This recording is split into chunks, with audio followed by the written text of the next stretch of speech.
School और ज्यादा खुलने की बजाय 1.5 से 2.25 लाख स्कूली आरटीआई से जवाब मिला है। पूरे देश के अंदर सारे राज्यों के अंदर टोटल जोड़ा गया तो 1.5 से 2.25 लाख सरकारी स्कूल पिछले 15 से 20 सालों में बंद हो गए और 5 से 6 लाख प्राइवेट स्कूल खुल गए।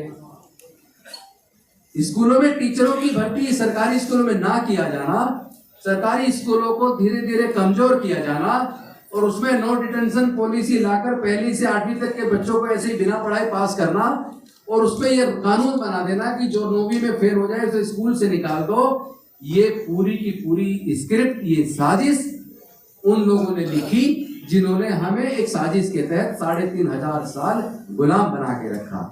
लेकिन हम लोग क्या अपने हिस्से की ईमानदारी बरत रहे हैं? हमारी ही तो आंखों के सामने सब कुछ हो रहा है।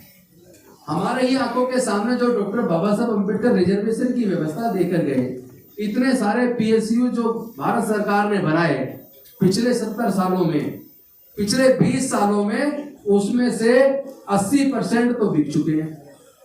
जो बिक गया, प्राइवेटाइज हो गया, वहां आपकी एंट्री बंद, वहां आपकी नौकरी नहीं लगेगी, आपके बच्चों की नौकरी नहीं लगेगी। और सरकारी में भी जहां वैकेंसी 10,000 निकलती थी आज 10 निकलती है। और उसमें भी बहुत बड़ी साजिश ये हुई, जो मेरे साथी जो मंच पे बैठे हैं आप भी जानते हैं, जो रोस्टर जो चेंज हुआ, आज एक विभाग में वैकेंसी निकालते हैं मान लो सपोज करो 11 और 10 विभाग में 10 तरह की वैकेंसी निकाली, 11 11 11 11 10 जगह 11 वैकेंसी निकाली तो टोटल हो गई 110 हो गई ना। लेकिन रोस्टर के हिसाब से जब वैकेंसी पोस्ट बेस्ड रोस्टर जो की उसमें कर दी, पहली वैकेंसी जनरल को, दूसरी जनरल को, तीसरी जनरल को, चौथी ओबीसी, 5वीं जनरल, 6ठी जनरल, 7वीं एससी, 8वीं ईडब्ल्यूएस, 9वीं जनरल, 10वीं जनरल। मतलब कहने का मतलब ये 11 में से 7 वैकेंसी जनरल को, 1 वैकेंसी ईडब्ल्यूएस वो भी जनरल को, 2 वैकेंसी ओबीसी को और 1 वैकेंसी एससी को। तो 110 में से जब वो 11 वैकेंसी अलग अलग टुकड़ों में निकलती है तो 11 में से 2 ओबीसी को मिलती है, 1 एससी को मिलती है, 7 जनरल को और 1 ईडब्ल्यूएस वो भी जनरल को, यानी 11 में से 8 चलेगी जनरल को। तो अगर 11 10 जगह वैकेंसी निकली, 110 वैकेंसी हो गई। 110 वैकेंसी में से 20 वैकेंसी तो हो गई ओबीसी की और 10 हो गई एससी की, टोटल हो गई 30। 110 में से 30 तो मिल रही है एससी और ओबीसी को और 80 मिल रही है जनरल को।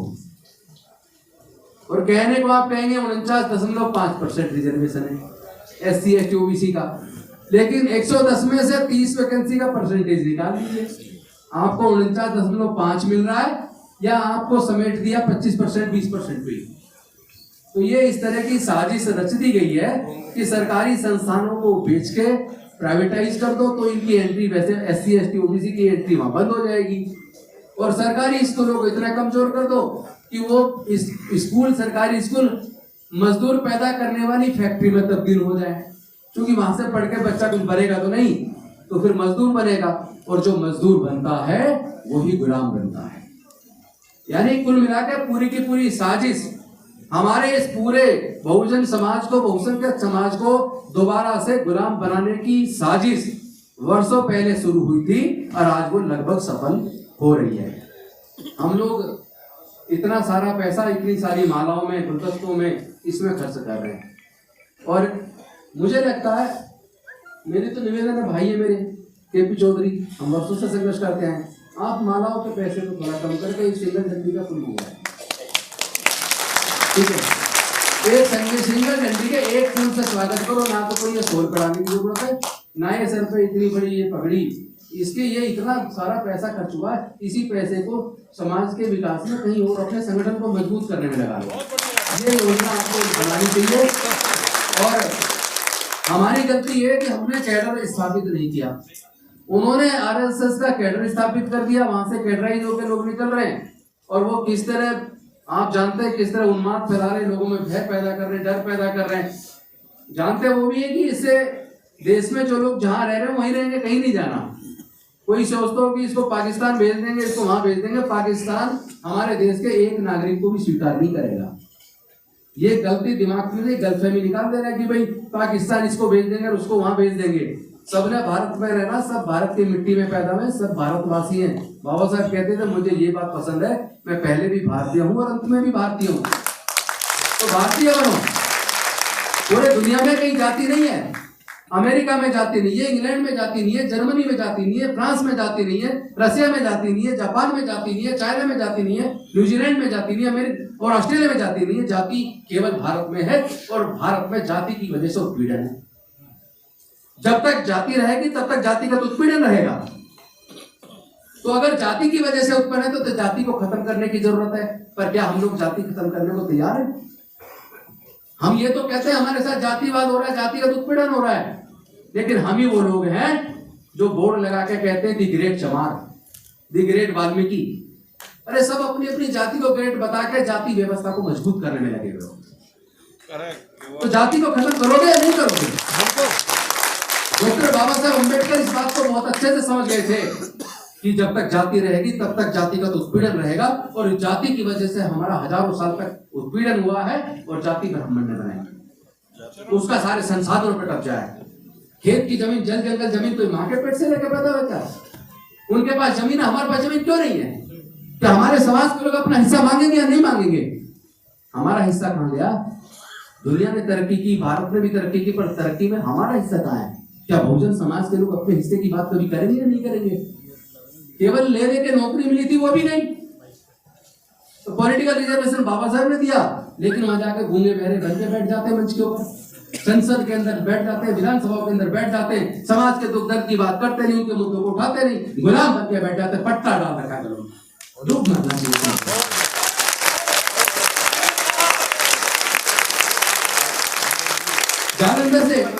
जालंधर से हमारे कुछ साथी कल दिल्ली आए, उन्होंने बाबा साहब की एनिमेशन मूवी बनाई है, बहुत शानदार, 4.5 करोड़ की लागत से। उन्होंने उसका कुछ सीन मुझे दिखाया, उसका लास्ट सीन जब उन्होंने मुझे कल दिखाया, मैं वो सीन आपको बता रहा हूँ, हो सकता है आपके दिल को टच करे। उसमें डॉक्टर बाबा साहब अम्बेडकर लास्ट सीन में उस पिक्चर के रत्तू के कंधे पे हाथ रखे हुए, रात का समय, 10 बजे का समय, तो वो रत्तू को कहते हैं कि रत्तू मैं पूरी जिंदगी समाज के लिए संघर्ष करता रहा और आज मुझे लगता है कि मैं कभी जिंदगी में सोया नहीं हूं और मुझे ऐसा लग रहा है आज मैं बहुत इत्मीनान से सोऊंगा। लेकिन रत्तू तुम मेरे समाज के लोगों को एक बात जरूर बता देना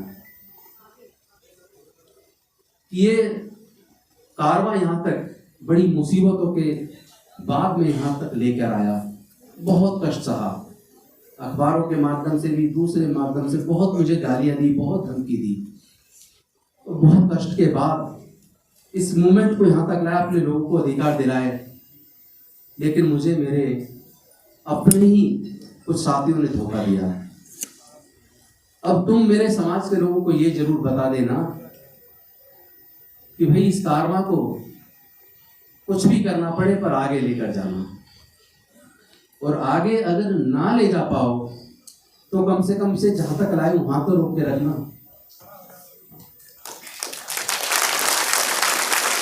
उन्होंने कहा रत्तू काफी लेट हो गया, अब तुम घर जाओ और मैं भी सोना चाहता हूं। और उसके बाद बाबा साहब सो गए, रत्तू जी चले गए, फिर कभी बाबा साहब जगे नहीं। ये दर्द है, उस सीन को देख के रोना आ गया। क्या उम्मीद करते थे बाबा साहब हमसे? हमने क्या दिया? हम उनकी अपेक्षाओं पर खरे न उतर पाए। हमारी आंखों के सामने सारा रिजर्वेशन खत्म हो गया, हम उसको बचा के न रह पाए। वो अकेले 3500 साल की गुलामी को अकेले तोड़ कर गए, और हम सारे मिलकर जो वो हमारे पढ़ने का रास्ता बनाकर गए, उस रास्ते को भी बचा कर न रख पाए। सर माफी अपने ऊपर। आज अगर आपका बच्चा किसी तरीके से मेहनत मशक्कत करके सरकारी इंजीनियरिंग कॉलेज में, आईआईटी में या इंजीनियरिंग कॉलेज में, मेडिकल में सफल भी हो जाए,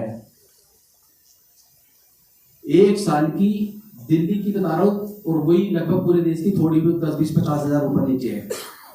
डीटीयू में चौधरी साहब, केपी चौधरी जी, डीटीयू में एक साल की इंजीनियरिंग की फीस 2,10,000 रुपए है, सरकारी इंजीनियरिंग कॉलेज की 2,10,000। तो 4 साल की 8,40,000 केवल फीस है। हॉस्टल का खर्चा अलग है, ट्रांसपोर्ट का खर्चा अलग है, किताबों का खर्चा अलग है, खाने का खर्चा अलग है। सारे को जोड़ में तो कम से कम 12 लाख रुपया हमारे एक परिवार को अपने होनहार बच्चे के सपने को पूरा करने के लिए, इंजीनियरिंग का कोर्स कराने के लिए 12 लाख चाहिए। क्या हमारे समाज के 99%, ईमानदारी से बताना पीछे तक सब, मुझे ईमानदारी से बताना, क्या हमारे समाज के 99% लोग अपने बच्चे की प्रतिभा को देखकर उसके कोर्स को कराने का 12 लाख का खर्चा उठा सकते हैं? नहीं उठा सकते ना। मेरे पास ऐसे बच्चे आते हैं, 2-4 से इकट्ठा करके कुछ कोशिश करते हैं, लेकिन सबकी मदद नहीं हो पाती। आज आईआईटी में बच्चा सेलेक्ट हो गया, फीस नहीं दे पाया, बीच में एडमिशन कैंसिल होकर घर बैठ गया।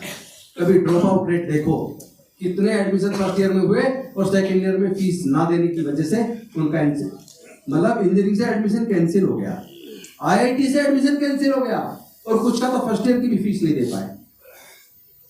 शर्म नहीं आती कि हमें आनी नहीं चाहिए? हम संसद और विधानसभाओं तक पहुंचा दिया बाबा साहब ने, और जो वो देके गए उसको भी नहीं बचा के रख पाए। ये साजिश रची गई है सोच समझ के, प्लानिंग के तहत। एक तरफ सरकारी स्कूलों को कमजोर करो, प्राइवेट स्कूल खुलवाओ, और उसमें फीस का खर्चा इतना ज्यादा हो कि ये दलित और पिछड़े वर्ग के 95% से ज्यादा अपने बच्चों को पढ़ा ना पाए, क्योंकि उन्हें अपने खेतों में और फैक्ट्रियों में सस्ते मजदूर चाहिए। वो कहां से आएंगे? वो तो आप ही के हमारे बच्चे बनेंगे ना। इतनी बड़ी साजिश, इतना बड़ा धोखा, और ये धोखा केवल हमारे साथ नहीं है, ये धोखा पूरे देश के साथ है, ये गद्दारी देश के साथ है। मैं आज कहना चाहता हूं इस मंच के माध्यम से, जो सरकार अपने तहत आने वाले बच्चों की पढ़ाई का खर्चा ना उठा पाए, जो सरकार अपने लोगों के इलाज का खर्चा ना उठा पाए, ऐसी सरकारों को सत्ता में बने रहने का कोई हक नहीं है। और जो लोग इस रिजर्वेशन से सांसद या एमएलए बनकर जीत के जाते हैं, फिर मंत्री भी बनते हैं कोटे से, अगर वो अपने लोगों की बातों को ना उठाएं, उनको उनका हक ना दिला सकें, अपनी आवाज भी अगर बुलंद ना कर सकें, ऐसे लोगों को तो डूब मरना चाहिए। इसलिए मरना तो सबको एक दिन निश्चित है, हम भी मरेंगे, आप भी मरेंगे, जो आया वो जाएगा। बुद्ध ने कहा हर चीज अनित्य है, तो मरना तो सबको है। पर कुछ ऐसा तो कर जाओ कि अपने मन में ये तसल्ली तो हो, बाबा साहब की मूर्ति के सामने खड़े होकर शर्म से आंखें तो ना ले जाओ, कम से कम ये तो कह सको कि बाबा साहब मैंने अपने हिस्से की ईमानदारी बरती है, मैंने अपनी जिम्मेदारी निभाई है। यही कोशिश मैं भी कर रहा हूँ, यही कोशिश मैं भी कर रहा हूँ, और आपसे भी निवेदन करता हूँ कि हम लोग समाज को रिप्रेजेंट करें। रिजर्वेशन नहीं है, रिप्रेजेंटेशन है, जो समाज के लिए दिलवाया था।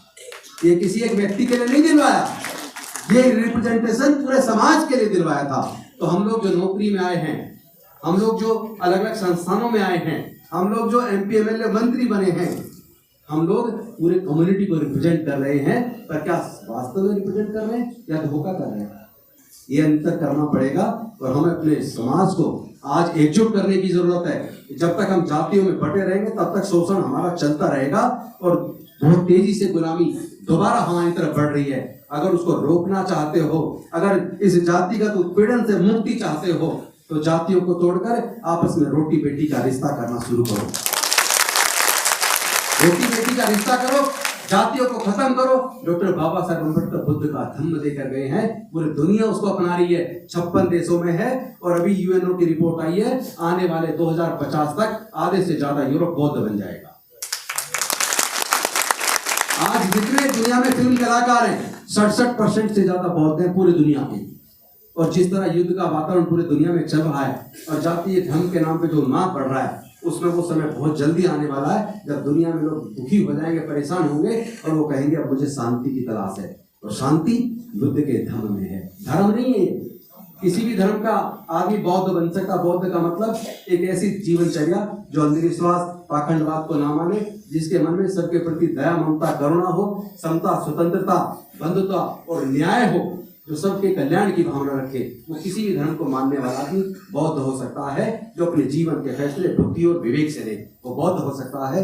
इन्हीं शब्दों के साथ, इस आशा और उम्मीद के साथ कि आप लोग मेरी बात को दिल से समझेंगे कि जो बाबा साहब हमसे चाहते थे कुछ तो हम अपनी माध्यम से पूरा करें, या पूरा करेंगे। मैं पुनः आप सबको डॉक्टर बाबा साहब अम्बेडकर जी की जयंती की शुभकामनाएं देता हूँ। पूरे LIC परिवार को, सारे हमारे अतिथिगण को, सबको मैं नमो बुद्धाय जय भीम करते हुए वाणी को प्रणाम देता हूँ। बहुत बहुत धन्यवाद, शुक्रिया, जय हिंद, जय भारत।